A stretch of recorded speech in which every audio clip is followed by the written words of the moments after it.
to you. Good morning to you. Good morning to you. Coffee, coffee, coffee, coffee, coffee. Coffee, coffee, coffee, coffee. Mismatched socks. I'm gonna wear mismatched socks today. I hope that's okay with you guys.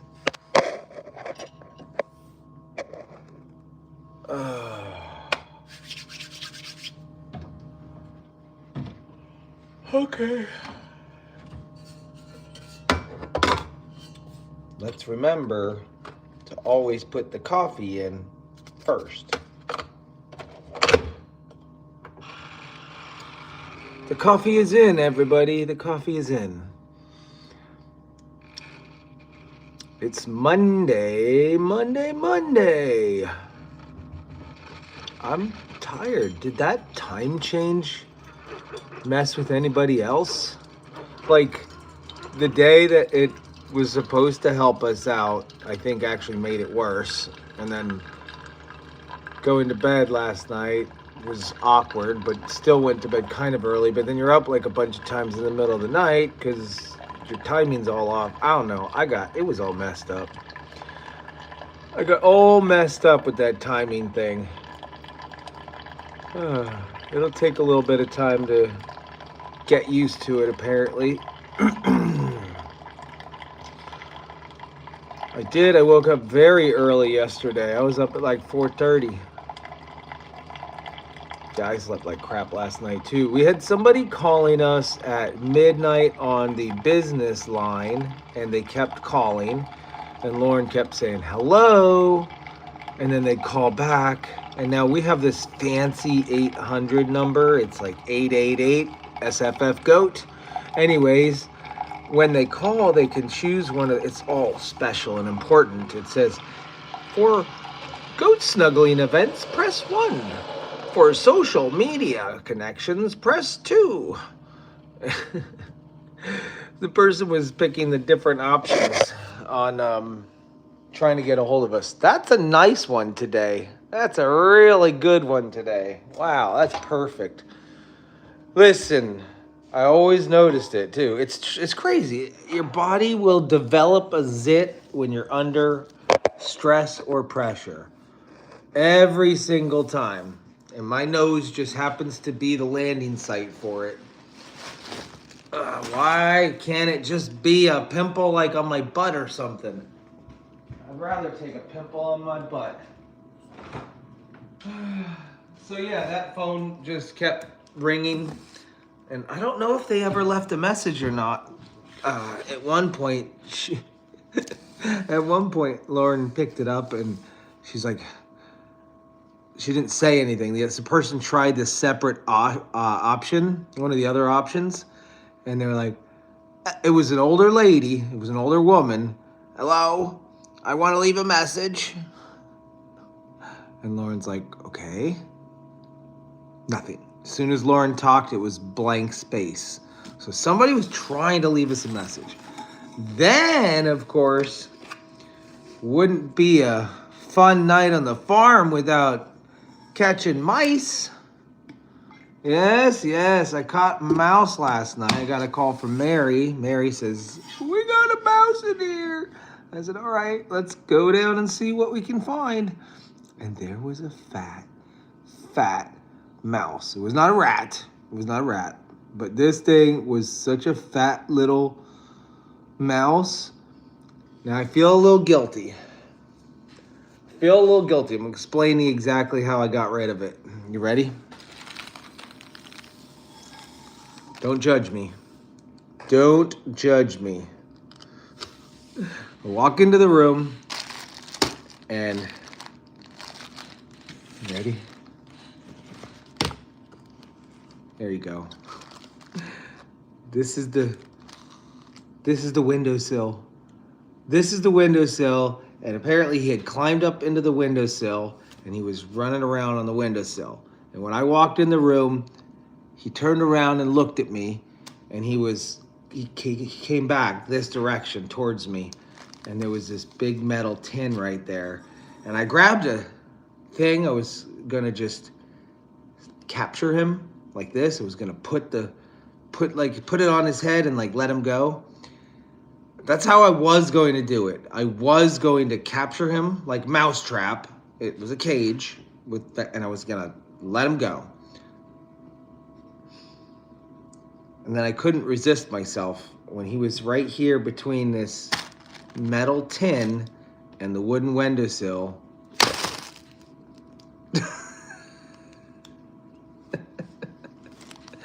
Yep. It was more of a smash. And then I peeled it open and he was gone. He was gone. He crossed the Rainbow Bridge last night. He's gone. He's in heaven. Well, I don't know. What do you guys believe about animals going to heaven?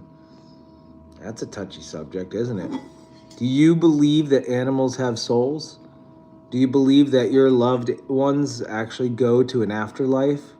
Do you think they'll be there with you, waiting for you? Yeah? Oh, yeah, right? The movie, All Dogs Go to Heaven. I see.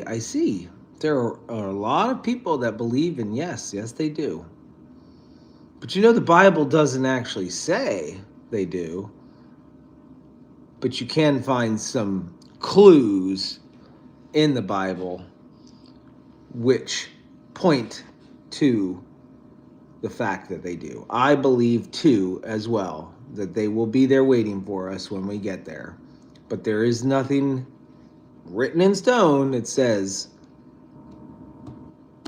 your pets and the animals will be there. But all of creation will be made new again in heaven. All of creation. So does that not mean animals are included? It must be, because all of creation will be made new again. Anyways, I'm not going to go down the... I'm going to put my mismatched socks on is what I'm going to do. 1 sock, 2 sock, 3 sock, 4. Okay, Dave. I forgot to mention something yesterday when Dave did make an appearance. Actually, more than appearance, he hung out and ate burgers, and we chilled with a random person from YouTube. He actually showed up at our property. Like, could you imagine being that guy and showing up to somebody's property without knowing anybody? That must have been hard. That must have been a little bit... In fact, I know it was hard because Dave was so scared to come alone. He had to bring his son. He had to bring something else too. So this is the funny part. This is the hilarious part I needed to share, and I forgot to share before. We're hanging around, and every time that Dave would talk to me, Jeff would get a little jealous. Every time Dave would say something, or I would say something to him, Jeff would get a little snippy or jealous, or hey, back down, boy. Well, at one point in time, I don't know why Jeff thought it was a good idea to say, you better watch it, I got a knife.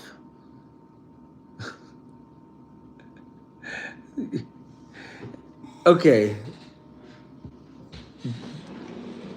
This is all Dave did. Well, he actually had a piece there. He lifted up his shirt and showed that he was packing heat. He literally flashed it at Jeff at his own party.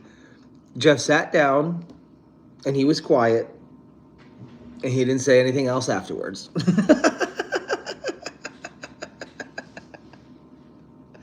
It was in all fun. It was great, but he did come packing 100%. He came up packing, and basically anytime Jeff got jealous, he would realize that Dave was packing, and he's like, okay, yep, you got it. You can do whatever you want, man, whatever you want. I thought that was hilarious. Dude, good for him. Now, here's the funny thing about that. I know that Jeff and Mary have both gotten their permits to carry. Their concealed permits to carry. Jeff and Mary. And I know Mary's the only one that knows how to actually shoot it. Jeff's, well, his has been sitting in the closet ever since he got it. Oh no, I kind of like guys that are packing heat.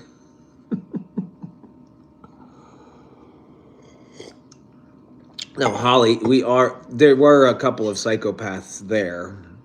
I think you might know a couple. You might. There were a few of us psychopaths there. Yeah, that's the saying, right? Don't bring a knife to a gunfight. Um, he brought the gun to the knife fight. Yes, yes, yes, yes. All right. Are we all here this morning? Are we all gathered here today on this beautiful Monday here on Steinmetz Family Farm live stream? Because you all just want to know exactly what we have decided to do about Mr. Chuck.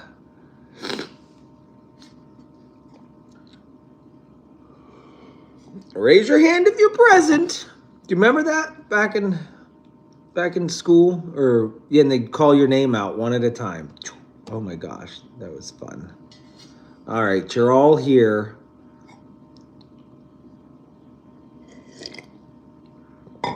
Oh, yummy. Ah. Oh, these are so sensitive. Oh my goodness, it's no bueno. No bueno. We came because 7-Eleven and we love you. Yeah. All right, roll call. So I don't even know where to begin with this whole thing because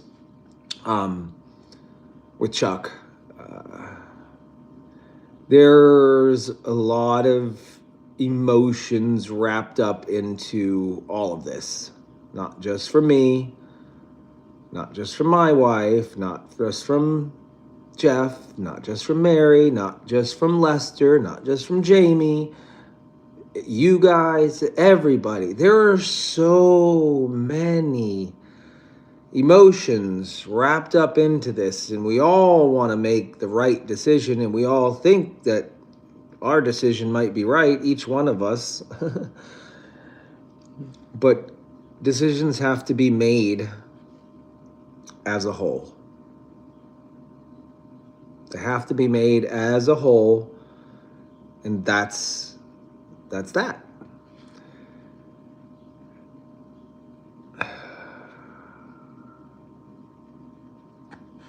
Man, this is a tough one because I'm gonna have to try to do this without crying over a bowl.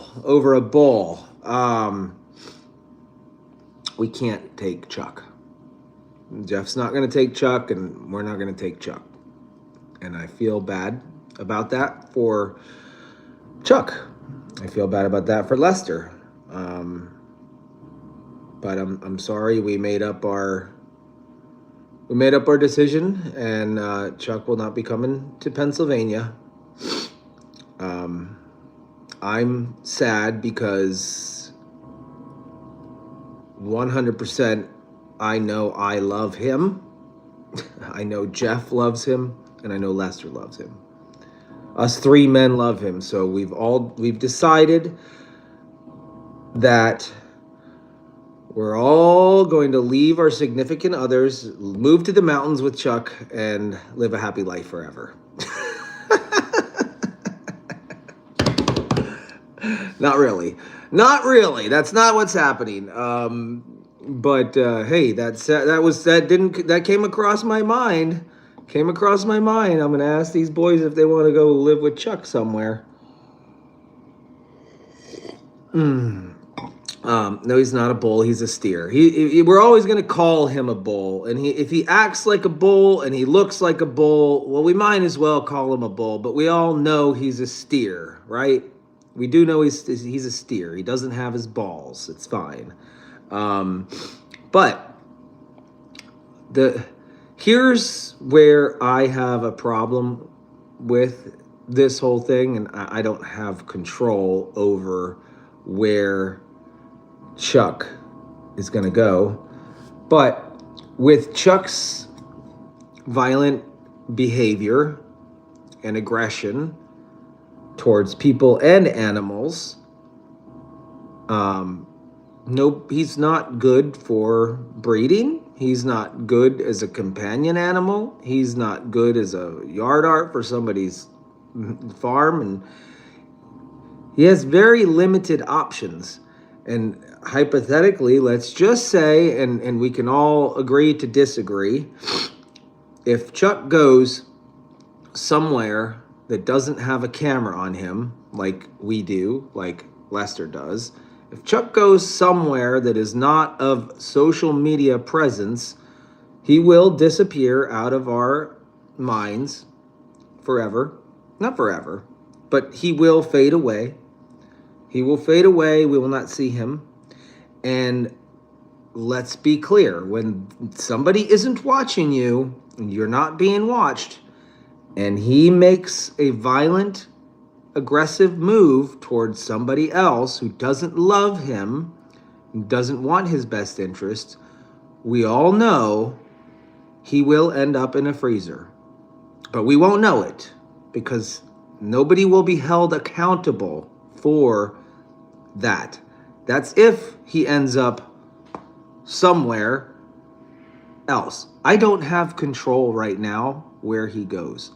I can tell you 100% I picked up the phone last night and I made a phone call to a local place, thanks to Jeff's connection, to see if we could pay to have him boarded here. Boarded meaning, but we have to be honest with no matter where he goes, this is a violent, unpredictable animal. No other rescue is really going to want to do it. He legitimately needs a girlfriend and himself and a pasture that gets chained shut and never opened up, hay thrown over, a creek runs through it, and that's that. You don't have to put yourself in a position to be in there ever again. Let him retire. And that's what he needs to do. It's a liability is the problem. Not just a liability of it's a liability as far as you're gonna have to even change your insurance if you want to keep that animal on your property. It's not just something could go wrong. But guys, I'm sorry. I am sorry to tell you, and it's one of the hardest things but I'm sorry to tell you, we cannot take Chuck back.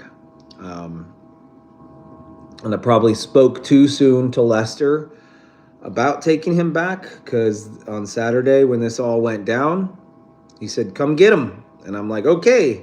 And in my mind, I thought that's what I was doing.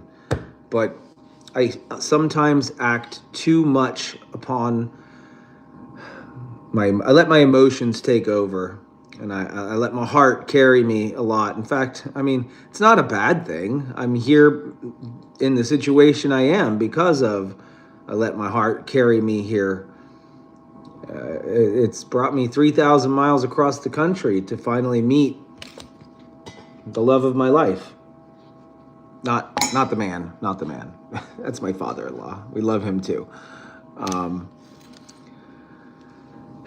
I wish things were different. But wishing and thinking about what I could do isn't going to help, because it's not going to happen. So that's just going to continue to eat at your soul, thinking about all the what ifs and the could haves and the maybes. But we had to make a decision. And yesterday I flat out, I left no room for misjudgment in Lester's mind. I wanted him to 100% know that we were out. Steinmetz is out. What if is out. But if there's anything he needs from me, like if he needs us to drive him to Ohio, or he wants us to drive him to Florida, or if he needs our assistance in moving him, or if he needs us to come down and help him build a Fort Knox, like, wouldn't that be cool if somehow he decided to end up holding on to him. I know he made it very clear out there to the world that Lester is not staying. I mean, Chuck is not staying there. But I see this all the time and about taking his horns off. And the problem is, horns are not like antlers. Deer antlers you can just cut right off. Bull horns are full of blood vessels and nerve endings, and it's basically like cutting your own hand off. Doesn't work that way. You could round the edges down, and technically stop. Yes, there are. You could put them in a chute, and you could use one of those giant horn loppers, and then you could cauterize it. But that is why can't even if you do that, he's still 2,000 pounds. And even if you do that, it's not going to change his behavior. So you still have a 2,000 pound animal who could still pin you against the fence and crush you. I talked to somebody whose husband actually died by being battered into the stall, not gored, but battered and beaten by a bull inside of a stall because he couldn't get away. The horns are one aspect of it. If the end result is he still needs to go into a pasture with a girlfriend locked up, why not let him keep his horns? Cutting his horns off doesn't mean he's going to all of a sudden magically be hanging out with us and everyone else. It's not. So unless something miraculous happens, unless some miracle comes along where he can go somewhere where we can keep an eye on him, or he could stay at Lester's somehow, some way, or he can, unless something happens or some development takes place, I still believe it's a death sentence for Chuck. He cannot go anywhere else where he will be loved as much, and he will, 99% of you, the day that he put his horn in my butt, in my balls, the day I fell on him, which I didn't fall, by the way, would have dropped him where he stood. That's where he would have gone if he was owned by other people. I had the heart to say, no, we're not killing this guy. I could have easily went out there with a 30-06. What the hell is that? I've never seen such a thing. I got a pierced ear. What the heck is going on? You're distracting me. Stop it. Stop it.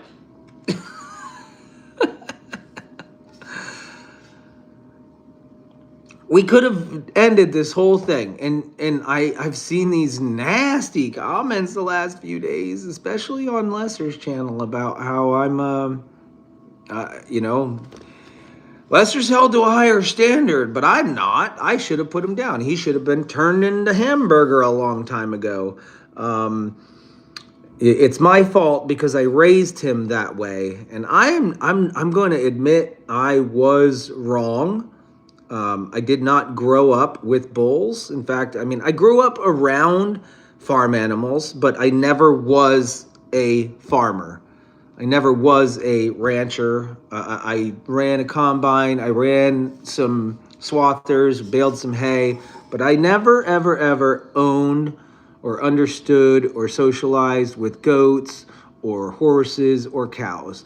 It wasn't until we bought the Lake Road property that we became farmers. And it was all because we had land, and we weren't trying to be farmers. We were just trying to have some animals for ourselves because we love animals.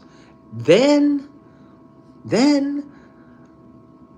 a petting zoo business came out of it, and do you know the story of Chuck? Do you know where he came from? Sitting at the Green Dragon auction, me and my wife were there to get a couple of chickens, and pretty much that was it. We didn't have any large animals. And we're sitting there, and there was a guy to our left. Chuck, as a 1-week-old dog baby, comes out on a rope. I'm going to get this guy. He's out on a rope in this makeshift halter, and he was so cute, and the guy next to us was like, you should get him. I'm like, No, we're not getting him. Like, and this is the first time I'd ever seen a live bull, or a live, well, he was a bull, but he was a baby bull, a live animal cow at an auction. I've never actually experienced this. And when we got up there, and the auctioneer says, $1, $2, $3, $4, $4, $5, and then like nobody bid. It got to $5, and then there was like nothing. Then the auctioneer, the guy next to me looks. My wife tugs on my shoulder. She's like, "Come on, do it." I don't know what got on. I don't know what got in me. I don't know who did it. I don't know if it was her, if it was me, but we raised our hand. I think we bid 2 or 3 more times, and the auction ended at $20. Winner, chicken dinner. We have a baby cow that we brought home in the Jeep. And I bottle fed him, and I was wrong in the way I handled him.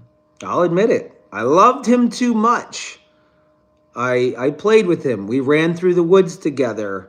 It was a love relationship until he was 3 years old. Until the day he got pissed off at me for moving out of there. I don't care what anybody says. He gets very territorial. He loves the people. He loves the animals that he lives with. He is very attached to what he is growing up around. And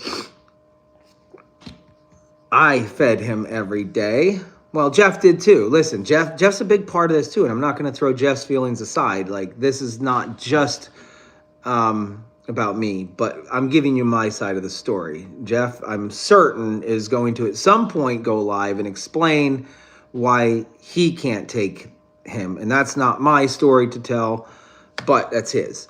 So Chuck grew up right there on Lake Road. I bottle fed him. We loved him. He became part of the petting zoo. I brought him as a baby cow to places. Then I realized, guess what? I don't really want to be having to figure out what to do with cows and pigs and bigger animals after the petting zoo is done, because an obvious solution would be, and I get this question all the time, what do you do with the animals after they're done with the petting zoo? I don't butcher them. That's the problem. Now, I can handle finding homes, good forever homes for baby goats. Goats, Nigerian dwarfs, are small enough that people aren't threatened. They don't feel that. But what do I do with big animals? Did I make a mistake? Yes, I made a mistake. I didn't get him fixed as a kid because I retired. Here's why. I didn't know any better. I retired him out of the petting zoo. And I said, he will just retire right here on the property, and there's nothing to be worried about. Nothing to be worried about. His aggression got worse and worse when I moved. The day I stopped seeing him 5 or 6 times a day, that's the day he started feeling some sort of way about me. And every time I came back there, he got very mad at me. There is a video out there called Chuck's Best Moments. A lot of those moments came from the last year, from when I moved, because every time I went to Lake Road to say hi to Chucky Poo, he had something to say or something to do. Remember, guys? He pierced my truck. He broke my taillights. He chased me out of the field. Remember, he chased Ryan out of the field from Country Kids and Chronicles. Remember that? That all happened after we moved. While I was there, I felt like I was the ringleader. I was in control. I had control of him. It was fine. But once that bond was broken between him and I, he was pissed. And he says, if I see you, I'm going to get you. I'm going to get you. So I don't have the control over Chucky Poo like I used to. I lost it when I moved away. And you guys may or may not know this. Some of you might be new to the channel and don't know the full details of... I got another one. The full details of it, but he did have Sinko and Uno. It was Chuck, Uno, and Sinko. It was 3 of them. We had added 2 more to the petting zoo. This breaks my heart, but after getting out of the hospital, even while I was in the hospital with surgery after my attack, I had to make a decision to find a place to get rid of them. Y'all understand that that property only had hot wire on there. That physical fence was not there. It was just hot wire. 3 lines of hot wire that I could step over. And believe it or not, that held Chuck back. The only time Chuck or the bulls ever escaped is if somehow that hot wire ended up on the ground. He never pushed it. He never jumped it. He respects hot wire so much. And I was comfortable with that. However, visitors and neighbors aren't comfortable with a little teeny white wire hanging there thinking you're holding back this 2,000-pound animal. What do you, no. Yeah, it works. It works. Go out west. You're going to see it. You're going to see a hot wire for an entire herd of cattle that pops so hot that they respect it. It takes one zap and they will not go back there. It works 100%. It works better than physical fence. I can guarantee you that. I know it does because you're instilling fear in the animal. They're not afraid of a gate. They're not afraid of a fence. But they're afraid. So once you instill fear into the animal, they will respect the line. He respected the line. They all did. Even the goats. It was perfect. However, it's, I don't even know where I'm going with the story. I was just yip-yapping away. You guys put me back on track. I had a plan to talk about other things, but I think I'm over it. I'm done. We can't take him. I lost control of him. He went, oh, the story, the 3 of them. Oh my gosh, how would I even forget about that? When I left the hospital, I said they all got to go. And there was a kid that I trusted who I met at I don't know why. Why did I trust him? Why did I trust Sean? Why does anybody trust anybody? But I met this kid at the Pennsylvania Farm Show. He was a young bull rider, or so he said. He was broke.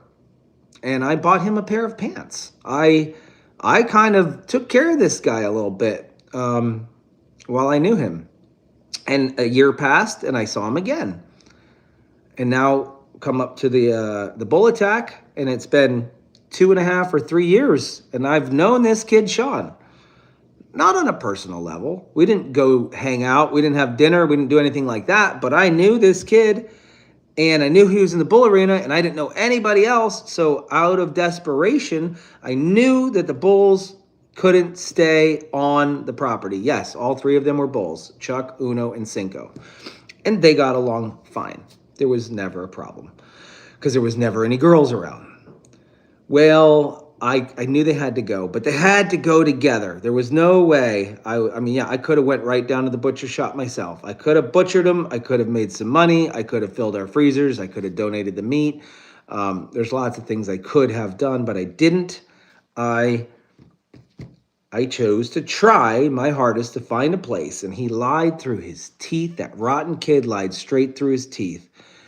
He says, I've got a head of 60 heifers. That's where they're going to go. And while they're not living the life on the farm with the 60 heifers, we'll use them for a game called bull hockey. And I was kind of in a bind, but there was no other choice. I didn't know what else to do. I said, as long as you promise me, buddy, that they will live together forever. They can't die. Like, I don't want them dead. I understand. And he knew. And that was a handshake. And it was very well understood across all social media, because y'all tuned in, that he was going to take them, and we were going to get to see him in the circuit, and things were great. And it was about a week after they left the property that we wanted to see him. We wanted to see the boys in their new home.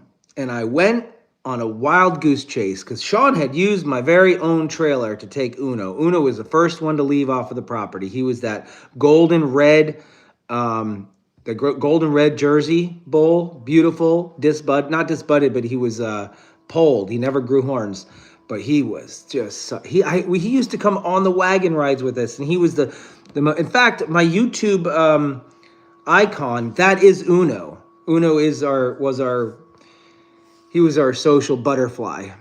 And so he took my trailer with Uno and he was going to bring it back because it was just easier that way. I was like, okay, well, it seems a little odd, but whatever. I was freshly out of the hospital and I still wasn't thinking right, but the little pins, and I was firing. There were these, when your gut feels something, when all of a sudden something doesn't feel right. And that moment really settled in when he came back with the horses to get Chuck and when he came to get Sinko. That moment, that day, when those gentlemen were on the horses and you could tell the behavior of Chuck. Chuck acted in such a way that you knew he did not trust Sean. We knew it. I knew it. But you also gotta understand, we had to do what we had to do. He couldn't stay there. We weren't living on the property. Nobody was living on the property. And it was 3 pieces of hot wire, which I felt would work until a tree branch fell on it. And then what would happen if they got across the hot wire? The neighbors, the Mennonites, have little children, 6 little kids that always stood there and admired the animals. Let's just say the wind knocked the post down and they had to go. They had to get out of there. And that day was hard because you're relieved, you're happy because you're being told one thing. You're being told that he's going to go live a happy forever life. And you want to believe that. You want to believe it so much that you're doing right by the animals.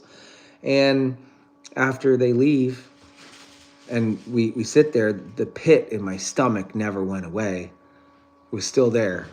And for days, all I wanted to do was go and see him and get my trailer back. And finally, and I kind of tricked him into it, Sean allowed us to come get the trailer, but I told him it was just Jeff at first, and it was weird. It was weird. So we show up at this farm. Oh, we wanted to go see these guys. Hold on, listen to this. Oh my gosh. So we want to go see the boys. Yeah, great. Okay, we drive there. We get to the property. And we go to pick up the trailer. Sean rolls in his car. He said he lives up top of the hill. We're on this beautiful horse ranch. Huge horse ranch. It's amazing. It's awesome. And he's like, go. As Jeff's hooking up the trailer, he says, go down the hill. Go down the hill. Your boys are down there. I'm like, oh, okay. My boys are down the hill.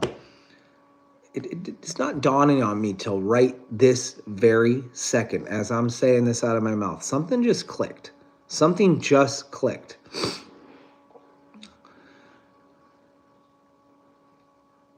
When I went down that hill looking for the bulls, he was at the top of the driveway, and I'm limping because I could barely walk.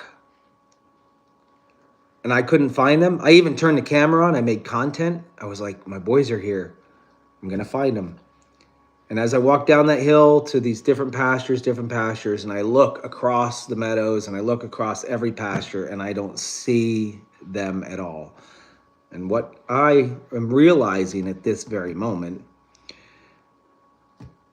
in this one section down there at the bottom of the pasture was a building, a structure, and there was a kind of like a truck stop. It looked like a truck stop. I'm not going to lie to you. It looked like a truck stop because there were 2 other cows in there, and I don't know. I didn't look, but they were laying down, but they definitely weren't Chuck, Uno, or Sinko.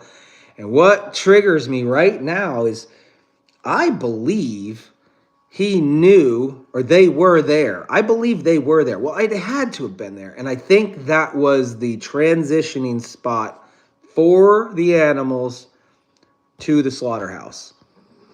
They had to have been. Because why, in anybody's right mind, would you say, come and see them, and physically they're not there?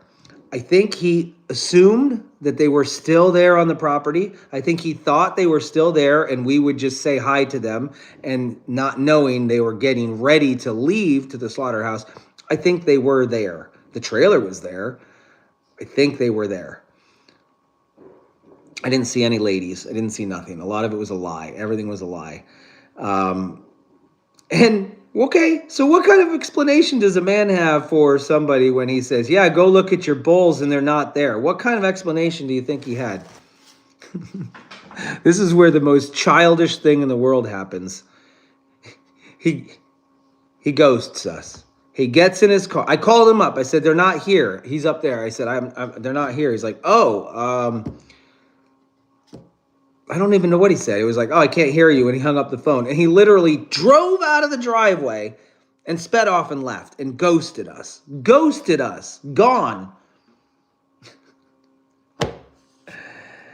Turns out, guys, you Facebook and YouTubers, people, followers, stalkers, the ones that do all the hard, deep research for us, you guys did some screenshotting of the live stream and found the license plate. You did some zooming in and found logos on the hats from the gentlemen wearing on the horses and jackets. And it all after he ghosted us, guess what? It all pointed back to the Lebanon Valley livestock auction. That was the operation that he hired to come back and get the other two bulls. The first one he moved himself. In fact, Jeff is the one that led him into the trailer. And I know he's not going to live that down. I know that's hard for him. So the moment we found out that the bulls were brought to the slaughterhouse, to the auction, later on, and we won't get into the full story, but later on it was his words exactly. He brought them to the slaughterhouse. I called Lebanon Valley. I did all my homework. I made some phone calls, and they said Uno, since he got there first, he was already gone. I said, here's what I said to him. I said, did you happen to get 3 bulls in from a kid named Sean? He's like, oh yeah. And Sean, man, he made out like a bandit. He got over $5,000 in his pocket. He made out like a bandit. Dude, the fact that he lied to our faces and lied to thousands and thousands of people online that he was going to go live this beautiful life, and he had a choice. He could have went this way, or he could have went this way. And I just wish he never would have come at all. And he lined his pockets. He saw the money. He was greedy, hungry, money hungry, and that's what he did. And in order for us, well, I called, and of course Uno was gone. He said he believes the other 2 are alive. Chuck and Sinko are still alive. I said, I don't care what it takes. I don't care what it takes. I want to buy them back. I don't care how much money it is. Am I freaking crazy? Am I crazy at this point?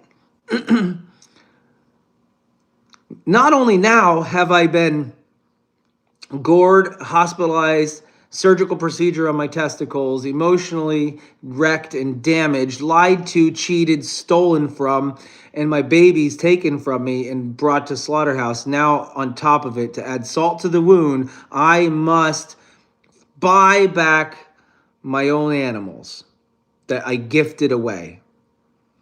And thank you, followers. I showed up to the auction house. I had to buy them back because the auction house or the slaughterhouse paid Sean the $5,000. They needed to recuperate the money somehow. And Sinko was first. Sinko was the first one bought back, and I had to go there and pick him up in one trailer trip. And he was $750 to buy back, which wasn't bad. He was the smallest one, the most docile. I don't know why anybody would even want to eat him. He doesn't even have a lot of meat. And you guys paid for him twice or 3 times over. I got there and they said, and I so apologize. if I can't remember all of the people who contributed to that, but we didn't ask. I didn't ask. I did not ask for it at all. There was not a fundraiser. This was not a money grab for me. I pulled the money out of my own pocket to pay for him back, and the auctioneer said he's already paid for. He's already paid for. And then Chuck was $3,500 to get back, and same scenario. I know Henny had a big part of it. Big shout out to Henny for always supporting us in those times. But bottom line is, you all have this love for him, so much so that you're willing to financially help out or physically help out the meal trains. Where are these flies coming from? It's just an amazing community that we call Farmily around here, and that's the story of Chuck. That's where he came from. Chuck Uno Sinko. Justice for Uno one day. It'll happen. But I can't bring him back here, and that breaks my heart because I did all these other things for him, and now I can't do what I feel like the right thing is to do, but I have to do the smart thing. I don't know. Yeah, okay. I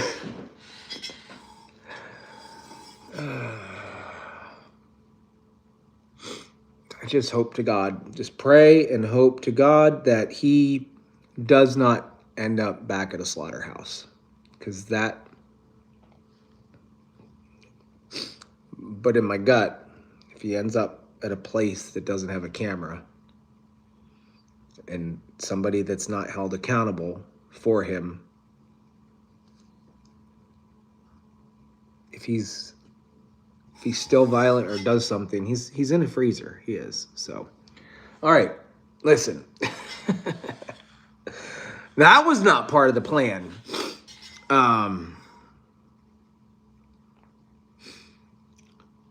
Everybody needs to calm down with thank you for this lovely. There are too many fingers pointed, too many accusations, too much blame by the followers. I want all of you to understand that you are here because we allow you to be here. I'm not trying to be a jerk about it, but I don't understand what gives you guys, not you guys, those particular people, the right to say things like, and I could bring up a handful of them, but I've seen some very harsh words directed straight at me, that it's my fault. I've seen directed words towards Lester, that it was his fault. The people that are pointing fingers and blame on other people, y'all understand you're here because we want to share our life with you. We don't want to share our life and then have you judge us. That's not what we want to do. You understand, you're not just turning on TV and watching us. We look back at you right now at what you're typing. We go back and read our comments. We look at each other's things and the hurtful things that I swear some of you are saying to try and hurt somebody's feelings. Sticks and stones may break my bones, but words will never hurt me. That's not true. Or words will always hurt me. I don't know how that phrase goes, but I can tell you 100% that emotional damage is a lot worse than physical damage sometimes. And I just don't understand how people in their right mind can say certain things about certain people and still sleep at night.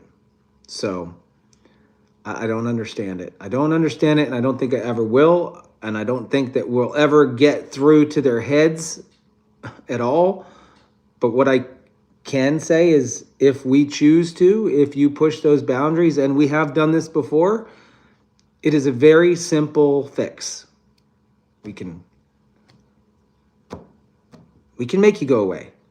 It's very simple. And a lot of times I lately have let those people stay. I have chose to allow you to stay and watch.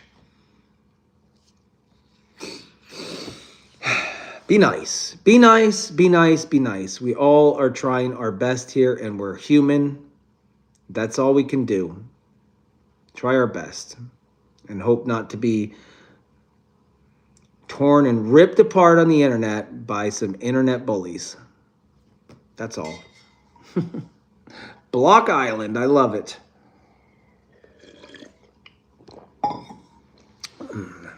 Y'all, I'm done. I'm not going out with you guys to the barn. I will turn on the cameras today for the live farm cameras for our farm. I will activate them in a little bit, but I'm still in my PJs, and I wanted to cover this, that we unfortunately are not able to take Chuck back here to Steinmetz Family Farm. I'm thinking y'all need to hang out and wait for What If Acres to make their statement, if they choose to do so. But that's on What If Acres, Jeff and Mary. So just hang tight. I don't know what else to say. I'll give you guys a minute of my time in the chat if you're interested in having any serious questions. I'm gonna just go past any thing that's not serious, but I might have missed something. There might have been a big point or something that I might have missed, and I think I should give you at least a minute or two of my time for the chat. So I'll look and see if there's anything important.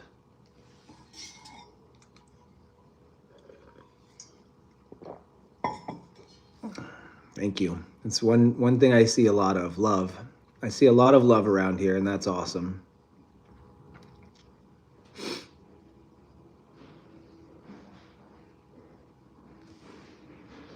Can I give you an update on what you did at Cindy's yesterday? Yes, yes. Don't go anywhere. That is very, very true. I didn't update you all about any of this. As you're talking, hate emails are coming in. I have the first person who we're banning. It's so ridiculous. You're here pouring your heart out, and Angela Williams has the audacity to email nasty things to us. It's just, it's so frustrating. Angela Williams, you know she's probably watching right now. I do. And I sent her a nice email back and said, bye-bye, go to another channel because your ugliness and unkindness is not welcome here.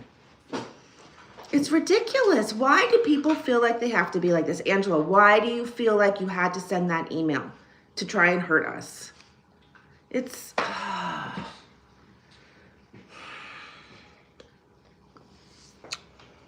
You'll be removed later, Angela.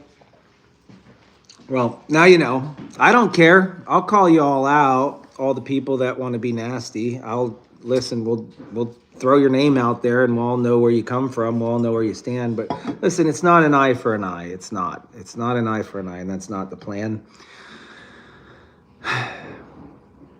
Dang.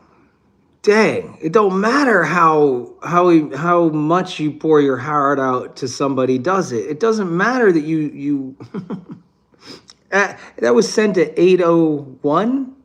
It was sent just now, right here. Angela, you're an idiot. Love you, but you're an idiot. I don't love you. I don't know. Oh my gosh, I don't know what to do. Here, look at this. You want to see what I did? Do you want to see what we did? Jeff and I helped over at, this is what it looked like. Tarps falling in, just a mess. It was a wreck. It was trash everywhere. In fact, this is the message that Cindy posted on Facebook, October 6th. I can't keep up. I'm ready to give up. You see that? And that's because her her duck shelter is falling apart. Wet, soaked And so, yes, yesterday we did go there. And if I can find, I don't even know if I can find a picture of the finished product because I wasn't really planning on sharing it this morning. I'd like to show you the finished version of her. Yeah. Come on. We put the carport together. It's amazing. She's ecstatic. The ducks are happy and ecstatic. They're hanging out there. I don't have it. Oh my gosh, I don't have it. I can't share it with you because I don't have a screenshot of it. Oh man, I'll post it later and I'll talk about it later. I'll put a little thing together or something. But we spent the day there yesterday. I had to remove all of the old debris and wood and pieces of things that were holding everything together off to the side. I had to reassemble the entire frame, add the supports, the structures, the struts, put all the roofing panels on. We had to find a way to anchor it down so the wind wouldn't blow it away, fix and replace the door on the front, fix the mat so she could walk, put a lattice on the backside to try to prevent any raccoons or predators from getting in, clean up all the trash, and set up a small ladder with a decoration, a little bird feeder. So it's a great, it looks awesome. She put an entire bale of hay in there, and it was out of straw. And the ducks went in and they slept like a champ, and it's dry, and everybody's happy. And we got to hang out with Auntie Sue Bedger for a little bit. So how cool is that? She brought us Burger King. Yeehaw!